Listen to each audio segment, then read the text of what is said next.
Fala, meu povo, bora ver mais um vídeo aqui. Deltan Dallagnol trazendo essa notícia super bombástica, né?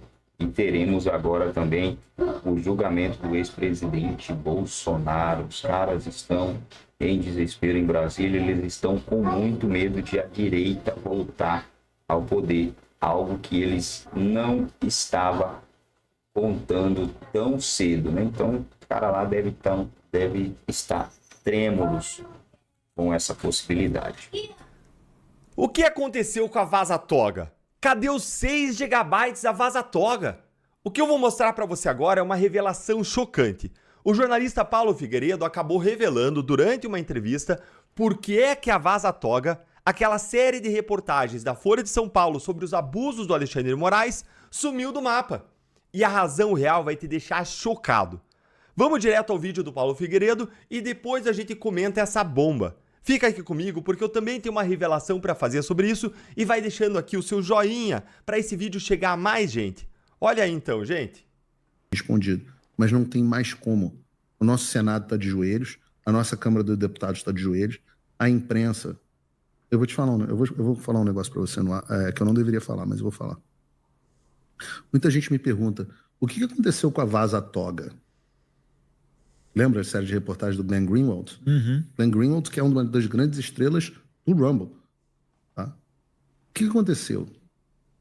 Eu posso te dizer que a Folha de São Paulo recebeu uma pressão e uma ameaça do Alexandre de Moraes e nunca mais nenhuma reportagem foi publicada. É que tinha mais material para ver, né? Eram 6 gigas. Existe mais... eu não sei se eram 6 gigas de fato. Eu acho que o Glenn ali se equivocou, mas eu Tudo bem. Não tenho como dizer. Mas era muito material.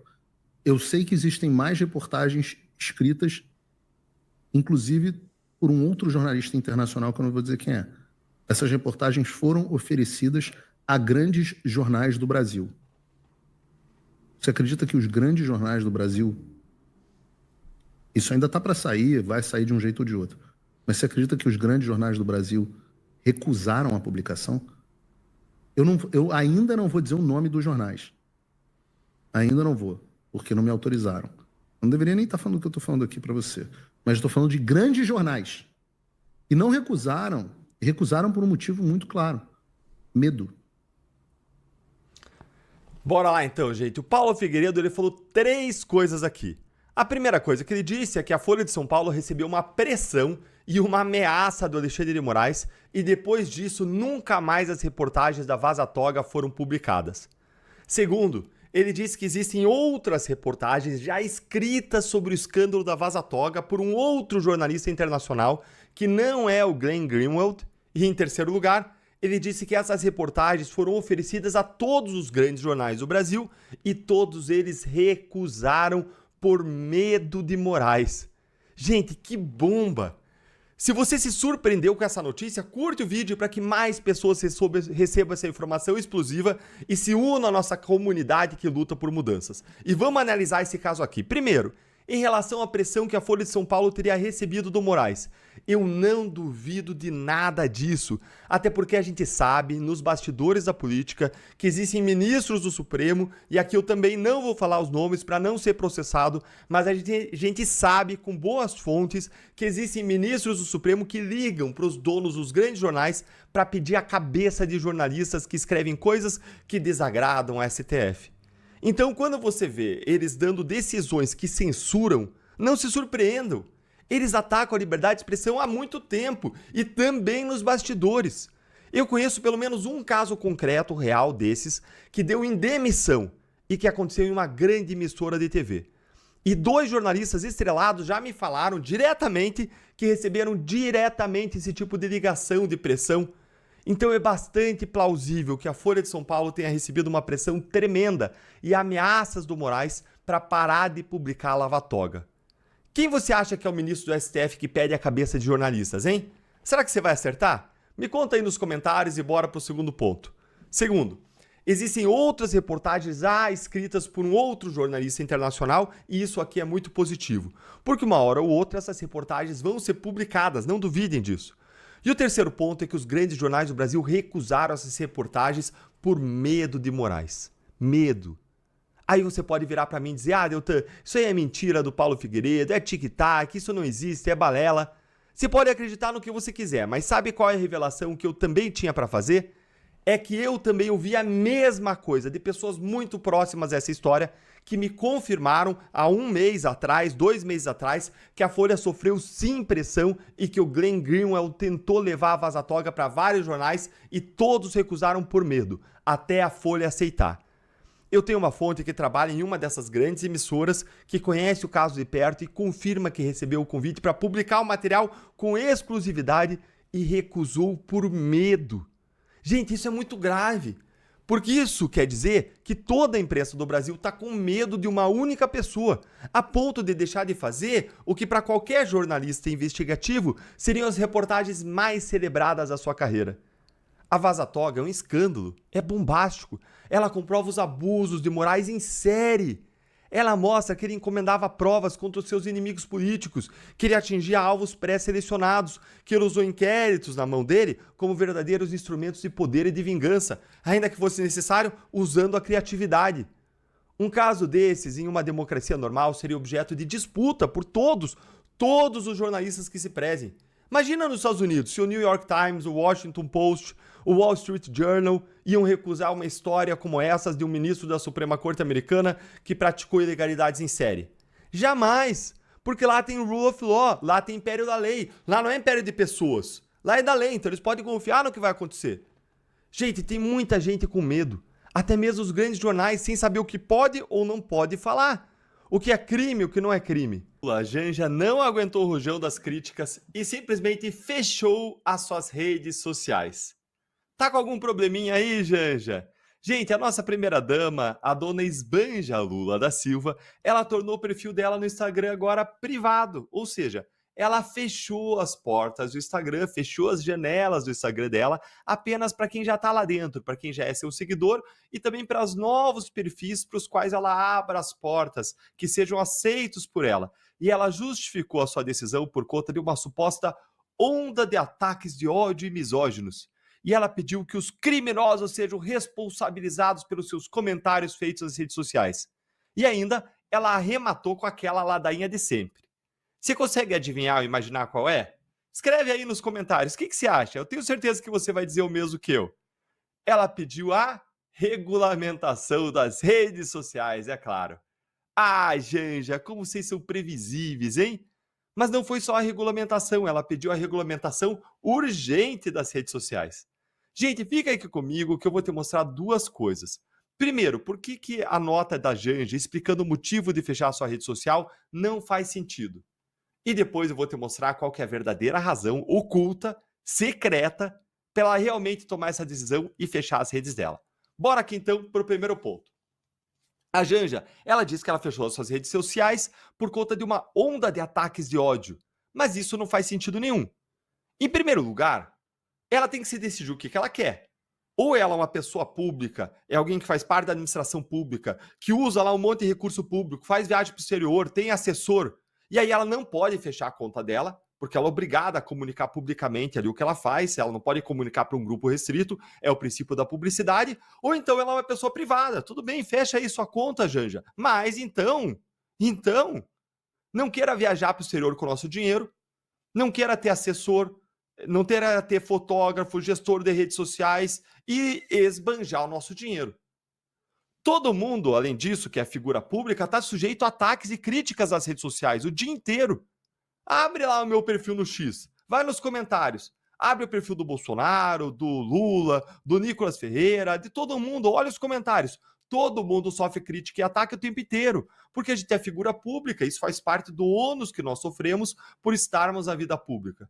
Se essa alegação da Janja fizesse sentido, então nenhuma personalidade, celebridade, político teria conta em rede social, porque infelizmente todo mundo é criticado e atacado o dia inteiro. Mas aí a Janja foi lá e disse o seguinte sobre os ataques. Separei aqui para você ler. Ela disse: comentários que não são apenas machistas e misóginos, o que por si só já seriam abomináveis, mas comentários que muitas vezes possuem teor criminoso, que difamam, caluniam, ameaçam a segurança e a integridade de Janja Lula da Silva. Mas vem cá, se tem crime de difamação, de injúria, de calúnia, de ameaça, como ela diz aí, é muito simples. É só a Janja e seus advogados acionarem cada uma dessas pessoas na justiça. Aliás, eu já vi o STF atuando em relação ao perfil da Janja, mesmo sem ela ter foro privilegiado, nem os réus terem foro privilegiado. Você lembra que isso aconteceu no passado? E a atuação dela, a busca dela de medidas na justiça, não no STF, mas na primeira instância, tudo isso já é previsto no nosso sistema judicial, porque as condutas que ela descreveu são descritas como crime no Código Penal. E nada impede que a Janja busque responsabilizar essas pessoas, ao contrário do que ela diz na nota, de que esses comentários são um exemplo de como o grupo de pessoas acha que as redes sociais são uma terra sem lei, foi o que ela disse. Janja, literalmente ninguém acha isso. Só você, o Lula, o Moraes, os ministros do STF, que nem acham isso, mas ficam falando isso o tempo todo para pedir a regulamentação das redes sociais, como se já não existisse Marco Civil da internet, como se já não existisse Código Penal regulamentando tudo isso. As mesmas leis que valem para o mundo real, valem para o mundo virtual, é simples assim. Vocês são enganadores.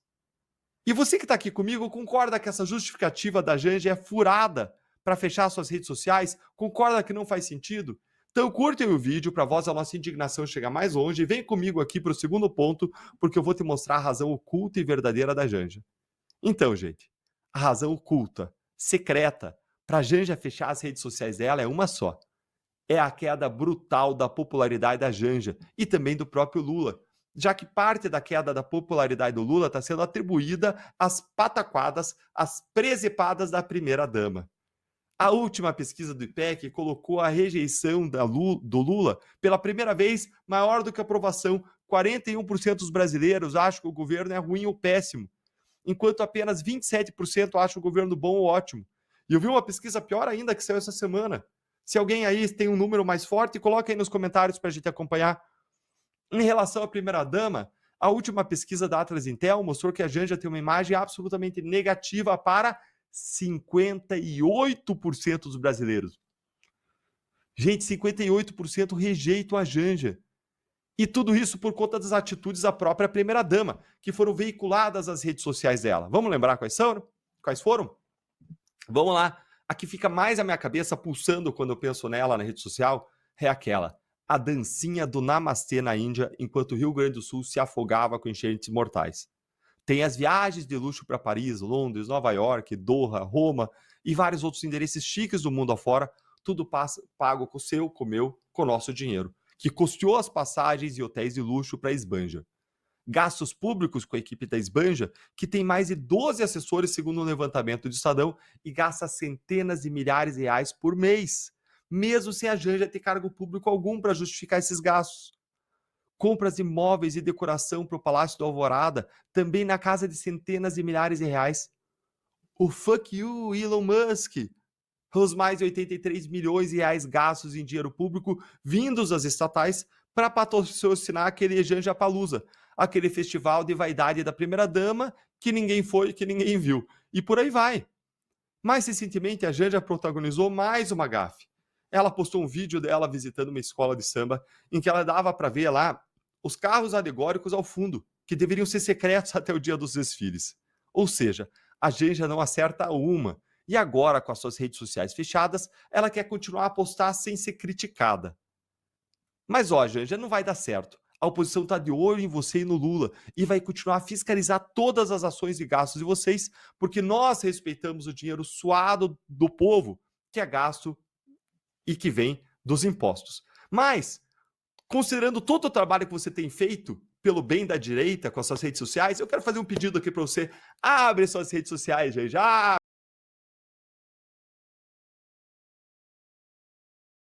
Epa, isso aí, meu povo, o pai da pobreza, né?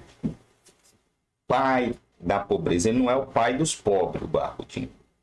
Ele é o pai da pobreza. Se a pobreza acabar, ele vai lá e faz mais filhos, né? Ele produz mais pobreza. Eu acho que houve um erro de interpretação aí, né? O Barbudinho não é o pai dos pobres.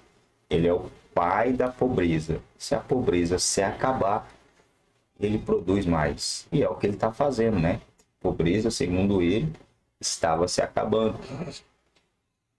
e não sei quem lá, começa a ganhar um pouquinho mais, aí não vota mais no PT. A gente tem que mudar o discurso. Eles acham que tudo é discurso, né? Tudo é narrativa.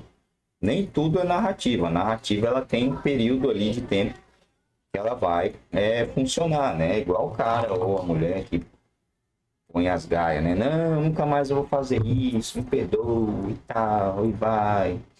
Foi uma falha, foi um erro, é porque você me deixava com fome, não fazia negócio, e por causa disso, é porque você faz isso. O culpado, o traidor, ele sempre culpa a pessoa que foi traída. Pode prestar atenção. Todo traidor ele vai culpar a pessoa que foi traída para tentar dar um escape. Não, mas eu fiz isso por causa que você não faz isso e aquilo. Não, mas eu fiz isso porque você não me chama de linda. Eu fiz isso porque você não faz isso. É porque você também não me elogia. É porque você não me dá presente. E pro outro lado é porque você me deixa aí com fome do lado do homem, né? Porque eu vou lá, procuro e não tem.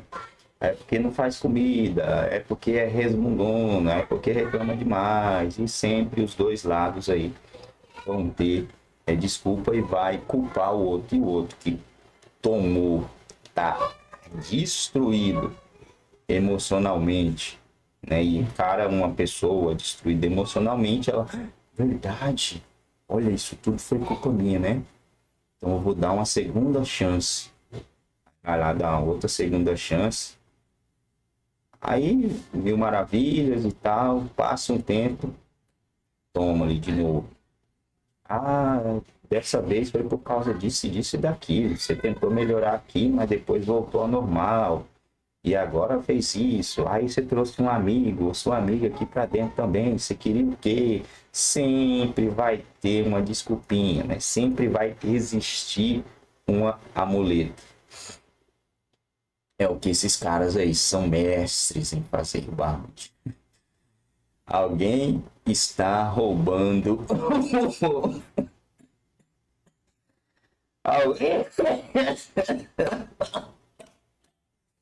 Alguém está roubando o ovo, a galinha, não sei lá o que ele falou, né? Tem um ladrão aí.